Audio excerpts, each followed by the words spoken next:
New mooring container terminal সহ চট্টগ্রাম বন্দরের যে কোনো স্থাপনা বিদেশি প্রতিষ্ঠানকে ইজারা দেয়া বন্ধ না হলে বন্দর অচল সহ কঠোর কর্মসূচির হুঁশিয়ারি দিয়েছে বন্দর রক্ষা কমিটি। সকালে চট্টগ্রাম প্রেস ক্লাব চত্বরে মানববন্ধনে এই হুঁশিয়ারি দেয় সংগঠনের নেতারা। এতে জাতীয়তাবাদী শ্রমিক দলের কেন্দ্রীয় নেতা নুরুল্লাহ বাহার, নগর পরিকল্পনাবিদ প্রকৌশলী দেলোয়ার মজুমদার, ইঞ্জিনিয়ার সুভাষ বড়ুয়া সহ বিভিন্ন সংগঠনের নেতারা বক্তব্য দেন। তারা বলেন, চট্টগ্রাম বন্দর পরিচালনার জন্য দেশীয় প্রতিষ্ঠানই যথেষ্ট সক্ষম।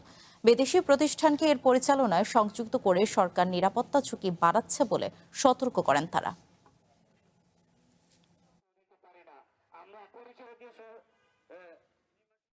বর্তমানে আমাদের সক্ষমতা আরো বেশি, এখন কাউকে দেওয়ার আমাদের প্রয়োজন নাই। আর বন্দর যেহেতু গুরুত্বপূর্ণ স্থাপনা এবং এটা ডিজাইন ক্যাপাসিটির চেয়ে বেশি আমরা এখন ডেলিভারি করছি।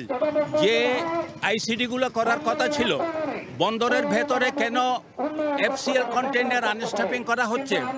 এতে 40% সক্ষমতা আমাদের কমে যাচ্ছে।